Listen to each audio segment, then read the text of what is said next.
नमस्कार, जय जवान जय किसान न्यूज 24 में आपका स्वागत है। आइए नजर डालते हैं आज की खास खबर पर। एमएस एजुकेशन एकेडमी बिदुना रोड सरवा सौरिक कन्नौज में स्थित है। प्रबंधक जी पिछले कई साल से शिक्षा के क्षेत्र में जुड़े हुए हैं। प्रबंधक जी ने बताया कि कोरोना काल के समय में भी ऑनलाइन लगवा रहे थे क्लासेस।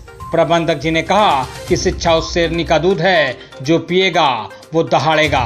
उन्होंने कहा कि बच्चों के ऊपर कोरोना के बाद से विशेष ध्यान दिया जा रहा है। प्रबंधक जी ने कहा कि अपने जीवन में सिर्फ शिक्षा को आगे बढ़ाने के लिए हमने ये कदम उठाया है। उन्होंने कहा कि कोरोना के बाद से स्कूल में लगवा रहे हैं एक्स्ट्रा क्लासेस। देखिए जिला कन्नौज से कुमार गौरव की ये खास रिपोर्ट।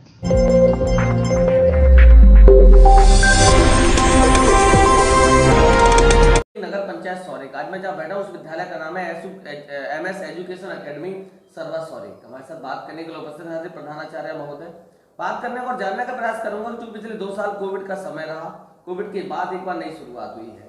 जानने का प्रयास करूंगा कोविड के समय क्या क्या चैलेंजेस रहे, क्या क्या परेशानियां रही, फाइनेंशियली क्या क्या चैलेंजेस रहे, बच्चों में क्या क्या चेंजेस आए। ऐसे बहुत सारे मुद्दों पर बात करने के लिए उपस्थित हैं।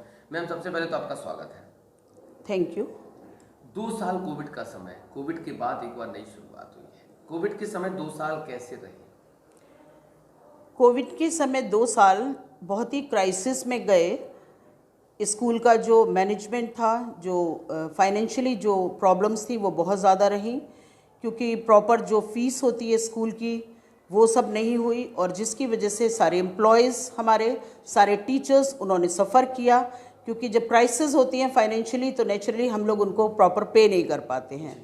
तो ये सारी प्रॉब्लम्स रही, प्लस बच्चों का बहुत लॉस हुआ। स्टडी लॉस जो जिसको कहते हैं वो बहुत हुआ, क्योंकि जो एक हम लोग प्रॉपर स्टडी जो स्कूल में होती है वो घर पर नहीं गार्जियंस दे सकते हैं। हम लोग रूरल एरिया में हैं तो गार्जियंस बहुत सारे ऐसे हैं जो बहुत सारी चीज़ें नहीं समझ पाते हैं कि इंग्लिश मीडियम स्कूल्स में कैसे क्या होता है।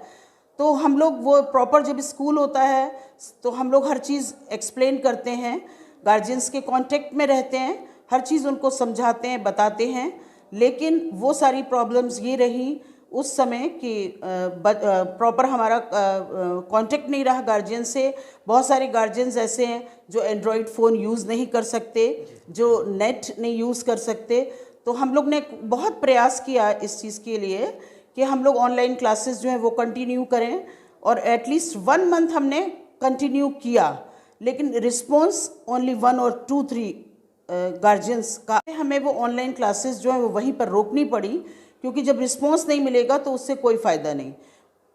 फिर भी हम लोग ने 1 मंथ कंटिन्यू किया कि बच्चों का लॉस ना हो, गार्जियंस को समझ में आए। लेकिन जब कोई रिस्पॉन्स ना मिलने की वजह से हमें वो ऑनलाइन क्लासेस रोकनी पड़ी। मैम जैसे अभी आपने कहा कि बच्चों का बहुत ज़्यादा लॉस रहा, क्या लगता है आपको संस्था क्या क्या एफर्ट करेगी, विद्यालय में जो भी स्टाफ है वो क्या एफर्ट करेगा जिससे कि बच्चों का जो भी एजुकेशन का गैप रहा उसको कैसे आप लोग रिकवर करेंगे? जी, उसके लिए सभी टीचर्स को इंस्ट्रक्शन दिए जा चुके हैं ऑलरेडी कि जो बच्चे वीक हैं, जिनको घर में बिल्कुल स्टडीज़ नहीं मिली हैं, उन बच्चों पर आप ज़्यादा ध्यान दीजिए। हम लोग स्कूल में एक्स्ट्रा जो है टाइम देते हैं उन बच्चों को, उनको समझाने के लिए टीचर्स अपने एफर्ट जो है वो डालते हैं। जो वीक बच्चे हैं, बहुत से बच्चे ऐसे होते हैं जो जल्दी समझ जाते हैं, लेकिन बहुत सारे बच्चे ऐसे होते हैं जिनको कई बार बताने के बाद भी कोई चीज़ समझ में नहीं आती। स्पेशली मैथ्स जो बहुत टफ सब्जेक्ट पढ़ता है, तो मैथ्स है, इंग्लिश है, एसएसटी है, साइंस है, इन सब्जेक्ट्स के लिए हम लोग एक्स्ट्रा टाइम उन बच्चों को देते हैं। कोशिश कर रहे हैं कि वो बच्चे वापस अपने उसी जगह पर जहाँ पर हमने उनको छोड़ा था उन्हें हम ला सकें। मैम मानव जीवन में शिक्षा को कितना महत्वपूर्ण मानते हैं?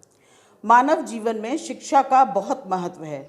पिछले कुछ सालों में शिक्षा का जो स्तर है वो बहुत नीचे गया है। लोग नहीं समझ पाते हैं कि शिक्षा क्या है। हम लोग अपने बच्चों को यही शिक्षा देते हैं, जब हम मॉरल एजुकेशन देते हैं तो बच्चों को हम यही समझाते हैं कि अगर आप पढ़ेंगे नहीं और कुछ सीखेंगे समझेंगे नहीं तो आगे आप जीवन में कुछ नहीं कर सकते। बहुत से गार्जियंस की ऐसी सोच होती है कि हम बिजनेसमैन हैं, तो थोड़ा बहुत पढ़ना लिखाना हम बच्चों को सिखा दें और उसके बाद तो बिजनेस संभालना है, लेकिन हम लोग बच्चों को ऐसी एजुकेशन नहीं। हमारा एक जो एम है स्कूल का, मैंने अपने टीचर्स को बोल के रखा है, कहा है उनसे कि ये ज़रूरी नहीं है कि आप बच्चों को सब कुछ रटाकर याद करवाएं। आपको ज़रूरी नहीं है कि बहुत बड़ा पोर्शन है तो आप ऐसा करें कि सब कुछ जितना आप पढ़ा रहे हैं वो बच्चों को आना चाहिए। ये ज़रूरी नहीं है कि हम कोर्स कंप्लीट करें। जो एक बच्चों को अगर हम पढ़ा रहे हैं और हम आगे से आगे बताते जा रहे हैं और जो बेसिक है बच्चों को ना आए तो उससे कोई फ़ायदा नहीं हमारी शिक्षा का। इसलिए एक सवाल और आपसे, आप कई सालों से शिक्षा से जुड़े हुए हैं, आपने देखा है हिंदुस्तान पे धीरे धीरे वेस्टर्न कल्चर हावी हो रहा है, बच्चे अपनी मूल संस्कृति से दूर जा रहे हैं। एक दौर था, पुराना था, प्रणाम करना, पैर छूना, सम्मान करना बड़ों का, आज वो चीज़ें सारी डिनाई हो रही हैं।